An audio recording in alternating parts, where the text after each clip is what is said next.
Hey guys, welcome back to Critical Flick. This week with the new War for the Planet of the Apes movie coming out, which should be the culmination of all the newer Planet of the Apes movies together, I want to talk about one of the movies that's often forgotten because most people don't realize that back in the day there were multiple Planet of the Apes movies. Most people know the Charlton Heston original, but there were 5 Planet of the Apes movies.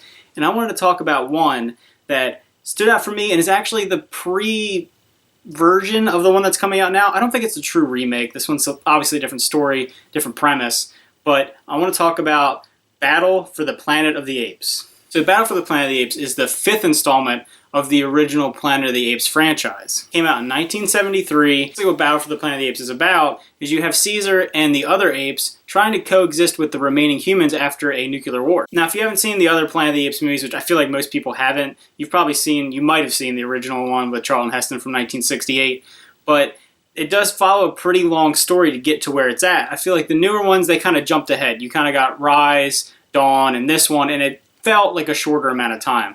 These ones are huge swaths of time, and you're also going back and forth between present day and the far future, kind of like alternate realities. I have to admit, I'm a pretty big fan of these old Apes movies.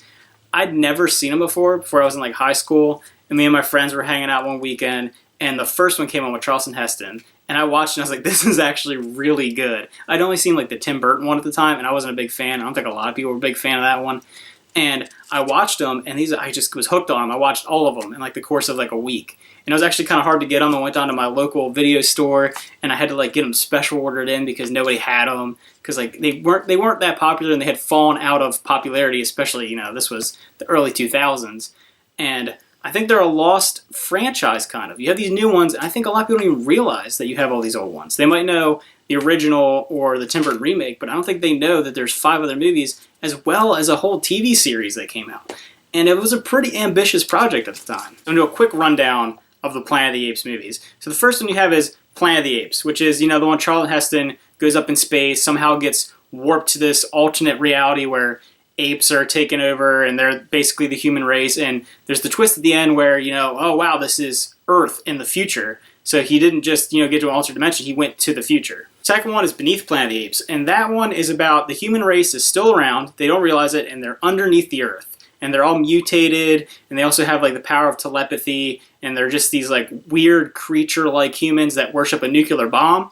So these movies are a lot more political than the newer movies are. Third one is Escape from Planet of the Apes. So this one is about, you have 2 of the main characters, Cornelius and Zira, who actually are Caesar's parents. So completely different origin of Caesar in the older movies than the new one. I know the new one, he's like a mutated ape that was brought in by James Franco, and so it's a little more realistic than this one. So Zira and Cornelius escape right before Earth is exploded, and they go to what would then be present day, so the early 70s. And it has to deal with them being captured, interrogated, and tested on by the government because they're giant talking apes. So that's pretty much what that one's about. So you have Conquest for Planet of the Apes. That's the 4th one.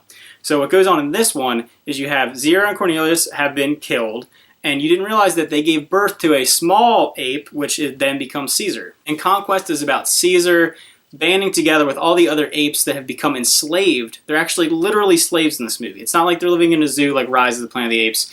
They're literally treated as slaves. You see a lot of scenes where they're being beaten and forced to serve people, and it's definitely a very political movie. Conquest, they rise up, throw off their shackles, and they rebel against the human beings. It finally gets us to Battle for the Planet of the Apes, which would be probably the closest one to what War of the Planet of the Apes is going to be. So in Battle for Planet of the Apes, you just have this post-apocalyptic world, and you have the small amount of humanity that's left, along with all the apes that are still back from the previous movies, and they're trying to work together. They're trying not to create the end of the world. They want to have coexisting. Caesar's a peaceful leader, as you see in the newer movies, but as you would naturally imagine, conflict arises. And it arises on 2 fronts in this movie. So you have Caesar wants to travel to this old, destroyed city because he wants to see the archives so he can see his parents, Zira and Cornelius. And he goes down into the bowels of the city, and lo and behold, there are still humans left living down there. They're mutated, they're desperate,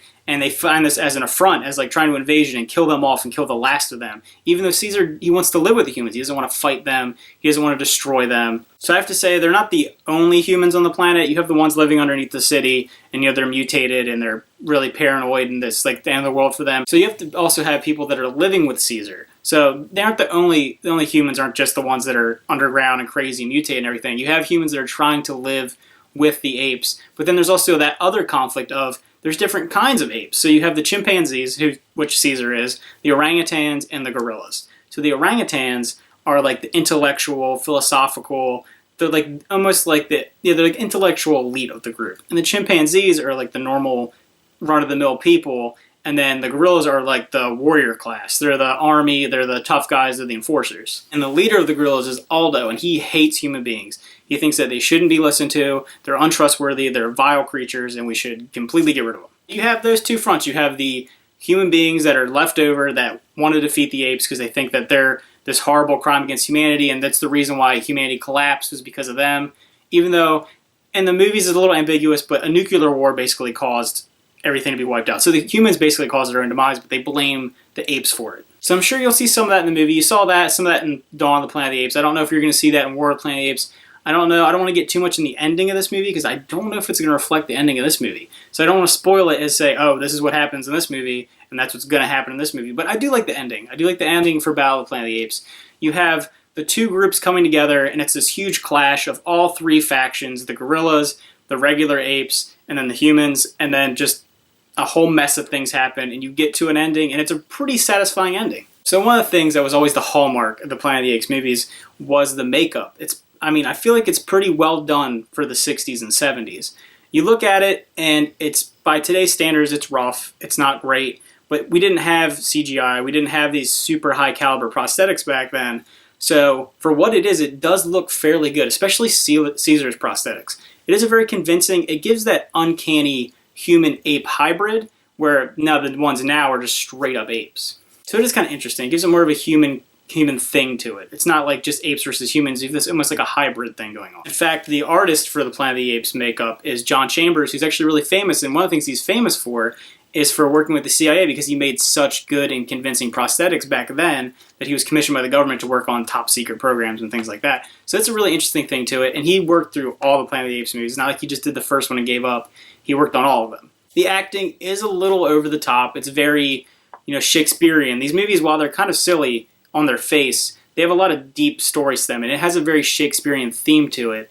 And honestly, I think it's really well done. I mean, if you look at its face, it's kind of crude.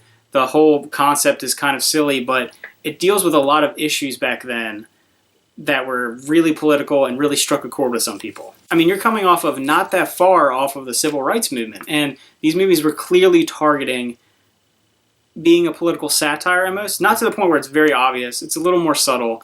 There are moments where it is clearly obvious, but it definitely does, it takes some risks that you don't see a ton of movies do now, especially in a movie like this. Like the new Planet of the Apes movies, I don't feel like they're very political. I mean, they do have a little bit of an environmental message, humans and animals equality, that kind of thing, but this was doing something bigger than that. It wasn't what's on its face. It was something deeper, and I think that's something that's really admirable. It's really, and these are movies about talking apes, and there's 5 of them, but they kept this string theme through it, and I think it's really well done. So in the end, Planet of the Apes is obviously a story about conflict, equality, race.